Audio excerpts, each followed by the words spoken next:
නව ඩොමෙක්ස් පැල්ලම් සහ විසබීජ අවම කර දින 3ක් දක්වා ටොයිලට් එක ෆ්‍රෙෂ්ව තමයි. ඩොමෙක්ස්.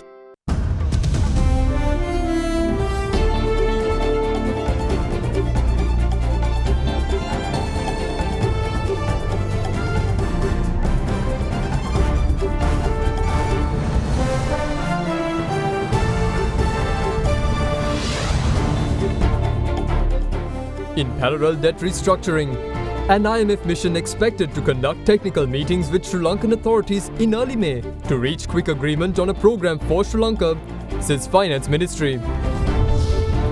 No choice. Finance Minister Ali Sabri says no choice but to raise taxes as Sri Lanka struggles to meet widening revenue gap. Bow out. Ranjitzimbala Peter ends tenure as Deputy Speaker, hands over letter to President and the Speaker informing he would not serve again. Pressure on government. The Sri Lanka Petroleum Private Tanker Owners Association decides to withdraw from fuel transport services with effect from midnight. All this and much more coming up on this Saturday, the 30th of April, 2022. Clear Ice Cool Menthol. Isori walin thora lassana kes kalamak laba dei. Clear samagin dan zero dandruff. From AdaDerana, this is AdaDerana First at 9. Live from Studio 24 in Colombo.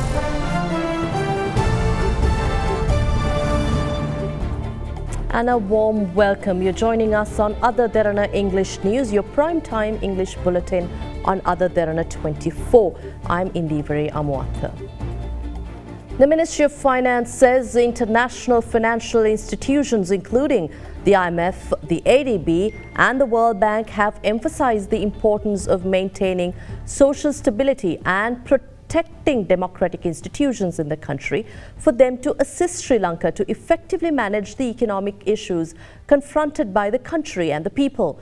The Finance Ministry stated this in a statement issued on the meetings of the Sri Lankan delegation led by Minister of Finance Ali Sabri with the International Monetary Fund and the World Bank Group in Washington, D.C. from April 18 to 22nd.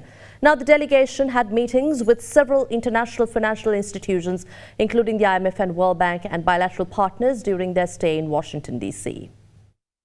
The Finance Minister's statement said the key areas discussed included addressing the immediate need to restoring supply chains of essential items, including fuel, LP gas and pharmaceuticals, securing bridge financing in the interim period until IMF financing with an economic program is finalized, and implementing short to medium-term policies to ensure macroeconomic stability and facilitate greener, more inclusive, sustainable and stable growth in the country. The statement went on to say the meetings with the IMF were mainly focused on securing an extended fund facility to overcome the current difficult situation in the Sri Lankan economy with a medium-term view, following the formal requests made by Sri Lanka in mid-March 2022. An IMF mission is expected to conduct in-person and/or virtual technical meetings with Sri Lankan authorities in early May towards reaching an agreement within a short period on a program for Sri Lanka, in parallel to the debt restructuring process. The statement added, the meetings with the World Bank were focused on obtaining immediate foreign financing and providing support to the government to identify most appropriate policies to be implemented under an IMF-supported program. The World Bank's emergency response package includes immediate financing for the purchase of essential medicines, and a total package of around $600 million is expected over the immediate short term, and the funds will be made available by repurposing some ongoing projects. The statement read, all international financial institutions, including the IMF, emphasize the importance of maintaining social stability and protecting domestic institutions in the country for them to assist Sri Lanka to effectively manage the economic issues confronted by the country and the people. The delegation had also met with the US authorities, who also reiterated their strong support to expedite short to medium-term programs with the IMF and World Bank, and also held a series of meetings with members of the advisory council appointed by the President on various economic and financial matters. The statement concluded that the Sri Lankan government, working with multilateral and bilateral partners, is currently developing a more focused and concrete policies and measures, including a strong macro-fiscal policy framework, which is expected to enable the country to overcome the present difficult conditions, address the accumulated issues in the economy, and lay the foundation for a modern, dynamic and strong economy in the future. Finance Minister Ali Sabri says he has no choice but to increase Sri Lanka's sales tax as the economic crisis worsens and the country seeks ways to bridge a widening revenue gap.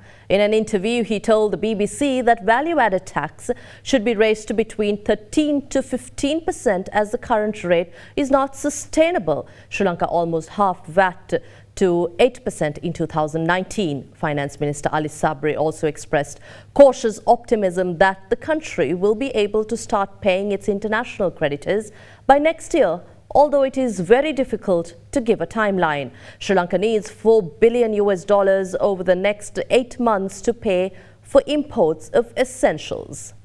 It was kind of a fact that we did not have the money and we had to declare a moratorium. But I'm sure and I'm confident that our creditors, we will discuss with them, find a way to restructure it, and then probably we will gain market access as soon as possible. Again, very, very difficult for me to give a timeline. I hope and pray that it is as soon as possible, probably 6 months, 1 year down the line, but I don't know. A normal IMF bailout package would mean, and they've specified that you have to raise taxes, you have to float your interest rates, you have to cut down on government spending. How much more can the country bear? We have to increase the taxes. We need to find a way to bridge the revenue gap and the expenditure which we have. We have already sent a circular out not to get involved in any new projects or capital expenditure. We are looking at all those possible areas. And any country to sustain, if you are not having like large oil reserves or something, tax revenue need to be 13, 14, 15% bare minimum. So we have 8.6%, which is definitely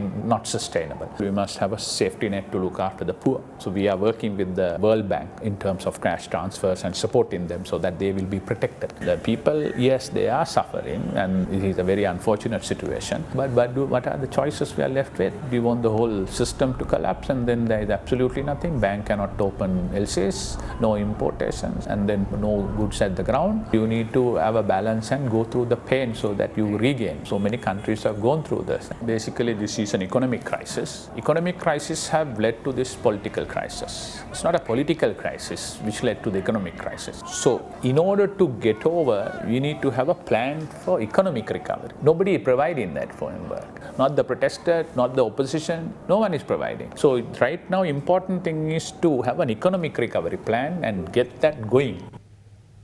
Amid supply shortages, Sri Lanka announced a 40% price hike for many commonly used medicines. Issuing a Gazette, Extraordinary Health Minister Professor Channa Jayasumana allowed price increases for a total of 60 varieties of pharmaceutical drugs. Dated April 28th, the Gazette permits traders, distributors, pharmacists, medical practitioners, dentists, veterinary surgeons, medical institutions, including private medical institutions and pharmacies, to raise the retail prices of relevant medicinal drugs by 40%. Accordingly, a tablet of 500 milligrams of paracetamol will now cost ₹4.16 a tablet, and a 75 milligram tablet of aspirin, which was previously at ₹5.06, is now priced at ₹7.08. Meanwhile, the price of a tablet of 375 milligrams of amoxicillin has been increased to ₹83.71. The hike in pharmaceutical prices is the second time in 6 weeks. Earlier in mid-March, a 30% increase was imposed on the prices of medicines.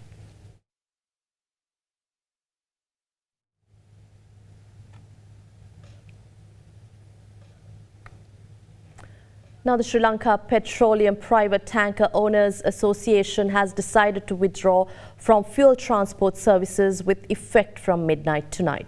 The Joint Secretary of the association, D.V. Shanta Silva, said through their trade union action, they want to urge authorities to increase their transport charges in line with the increase in fuel prices.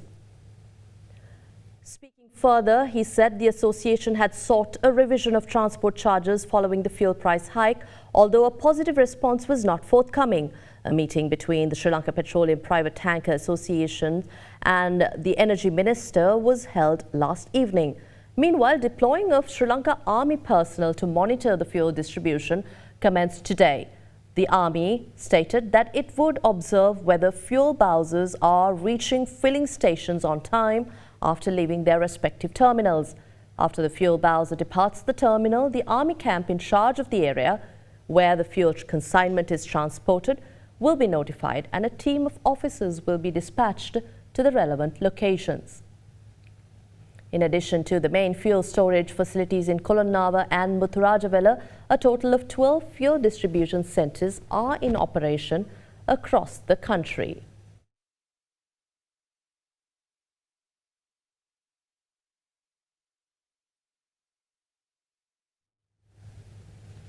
Now, the protest at the Goldface Green gets closer and closer to marking a month. Protesters gathered on the 9th of this month and today marked its 22nd consecutive day. With no solutions in sight to the worsening economic situation, protests continue to be carried out at the Goldface Green stretch and across the country, calling for the government and the president to resign immediately.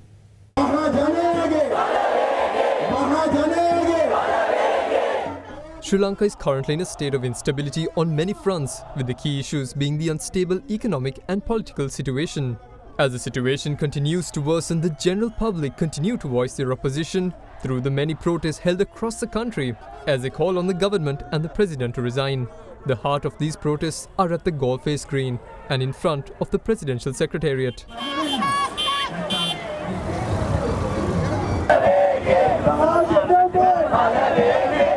Last night, the program was carried out to commemorate journalist Lasantha Wickramatunge and other journalists who were abducted and murdered. As people of all walks of life continue to join the protest, people from various parts of the country too joined into stage agitations. People from the north and east too joined the struggle.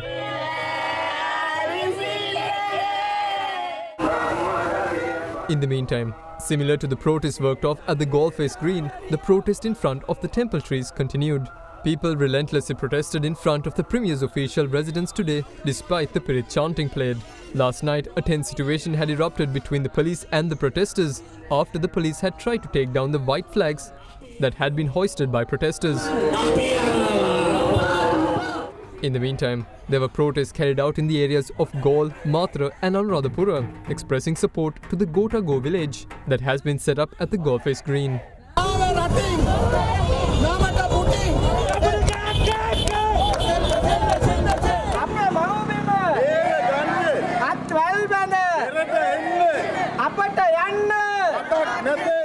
Meanwhile, a group of farmers who had engaged in a 4-day fast in front of the house of Mahaweli State Minister in Girithalet, demanding his resignation, ended their fast last night.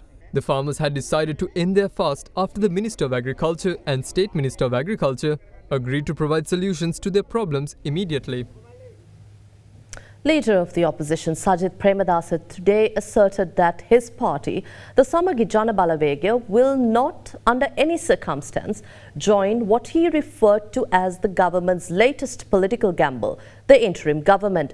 Speaking during the party's protest march, which reached Paliagoda this evening, he said that once the party brings about a no-confidence motion next week, it will reveal the true colours of everyone in the government. The Samagi Jana Balawegaya commenced a protest march from Kandy on the 26th of April, heading towards Colombo to express their opposition to the government. The protest march, which is expected to arrive in Colombo tomorrow for the party's May Day celebration, reached the Harrier yesterday. Today, party leader Sajid Premadasa resumed the protest march from Yakala and proceeded to Paliagoda.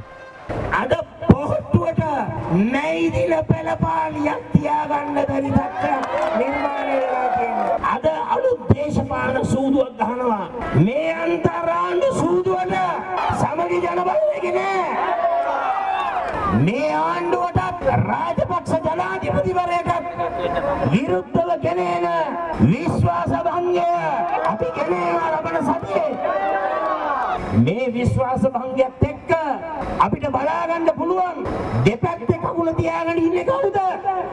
Rajapaksa ආණ්ඩුව ආරක්ෂා කරන පැත්තේ ඉන්නේ කවුද? මේ හැමෝගෙම නිර්වත එදාට එළි වෙයි. And we'll return with more political and economic developments in Sri Lanka after this break.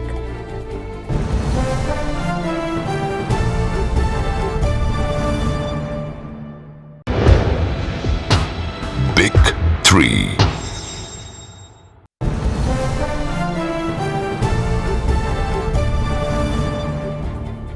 Welcome back to the news. Ranjitzimbala Peter said today that his tenure as Deputy Speaker has ended and that he has no intention to serve further. Speaking at a media briefing today, he said that he had sent a letter to the President and the Speaker saying that he will no longer serve as Deputy Speaker starting today. He went on to say that the government will have to appoint a new Deputy Speaker when Parliament convenes next week. In terms of the current economic situation, he said that unless an interim government is formed, then it must be formed with no divisions and the support of everyone, and that the country will not be able to move forward. Foreign Minister Professor G.L. Peter recently briefed a group of foreign envoys in Sri Lanka on the prevailing situation in the country and the steps being taken to address the political and economic challenges in accordance with the Constitution. The Foreign Minister also outlined the progress made by the Sri Lankan government in addressing post-conflict reconciliation, referring to amendments to the Prevention of Terrorism Act and steps being taken to draft a comprehensive counter-terrorism legislation to keep up with contemporary dimensions of terrorism. Professor G.L. Peter also shared with the group of ambassadors developments from the recent meeting between the President and the Tamil National Alliance and the steps being taken to address issues affecting the people of the northern and eastern provinces, including matters related to lands and PTA detainees. The diplomats were also assured of broader consultations on the report of the Committee of Experts on drafting a new constitution for the island nation. A Gazette Extraordinary has been issued specifying the subjects, functions and special priorities of the recently appointed ministers and state ministers. Signed by President Gotabaya Rajapaksa, the communique was published on the 28th of April. The Gazette notification also details the institutional and legal framework of the relevant ministries, including defence, education, technology, urban development and housing, finance, justice, foreign affairs, health, agriculture, power and energy, and the state ministries under their purview.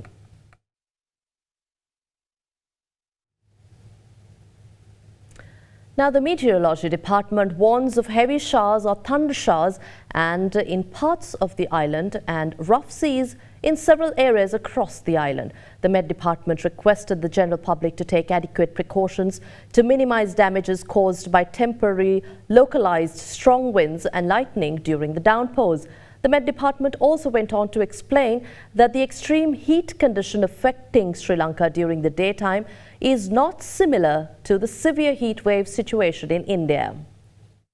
The Department of Meteorology today stated that showers can be expected in parts of the western, Sabaragamuwa and central provinces and in the Puttalam, Galle and Mathura districts during the next 36 hours.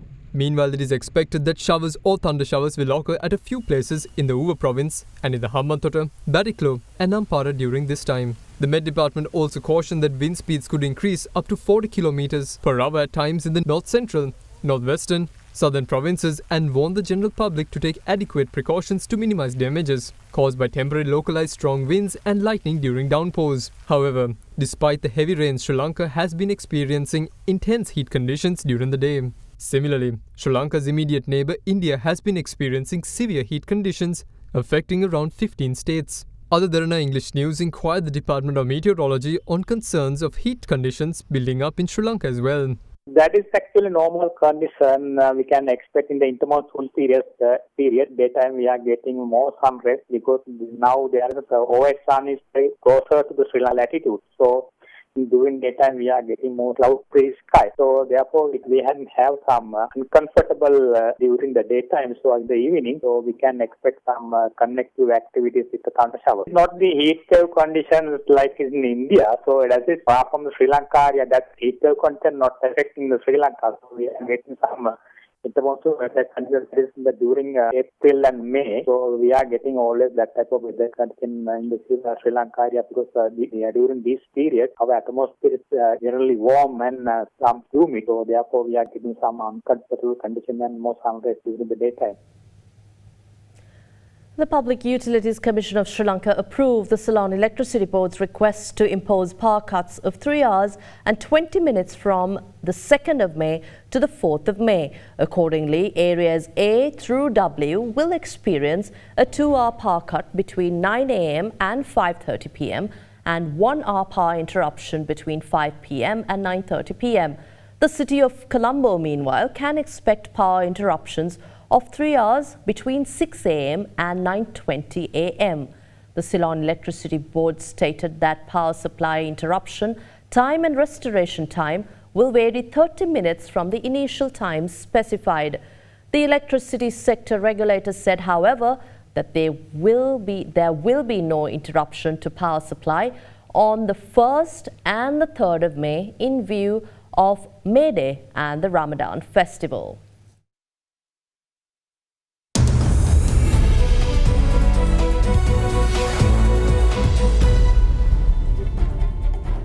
Welcome back in your business news.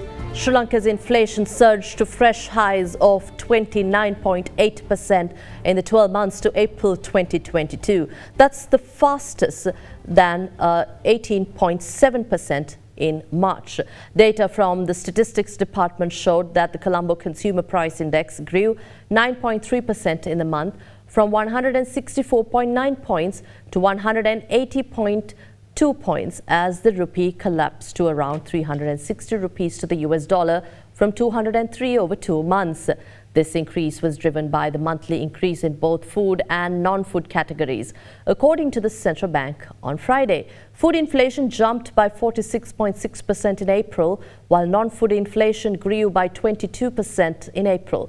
Prices of items in the non-food category recorded increases mainly due to price increases observed in sectors such as transport, water, electricity and gas, while prices of items in the food category increased due to a hike in prices of milk powder, rice, bread, dal, sugar and dry fish during the month.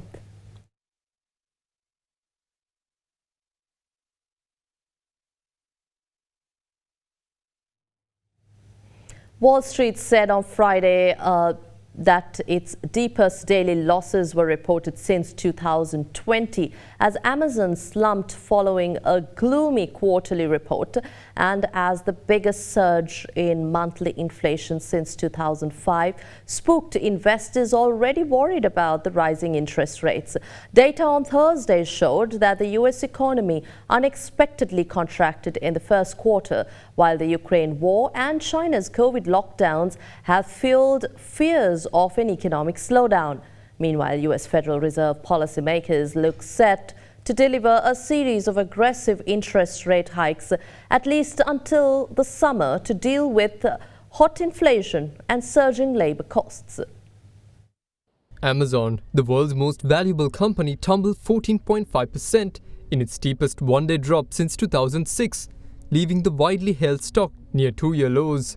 Late on Thursday, the e-commerce giant delivered a disappointing quarter and outlook, swamped by higher costs.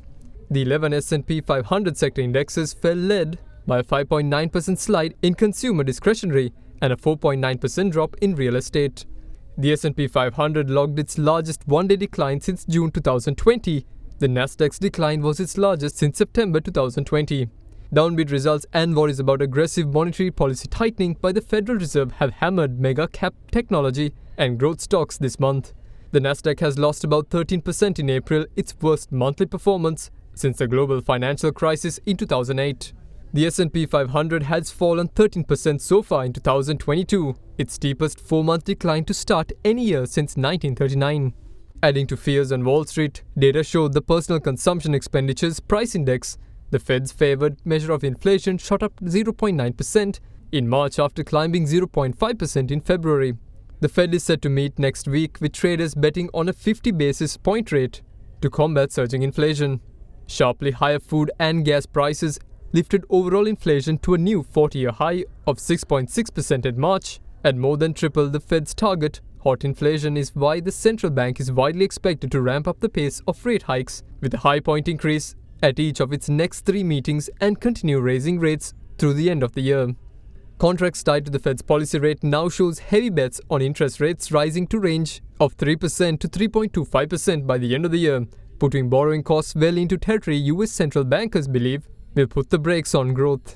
But the inflation measure tracked most closely to the central bank as a signal of underlying price pressures, known as the Core Personal Consumption Expenditures Price Index, slowed slightly to 5.2% in March from 5.3% the prior month.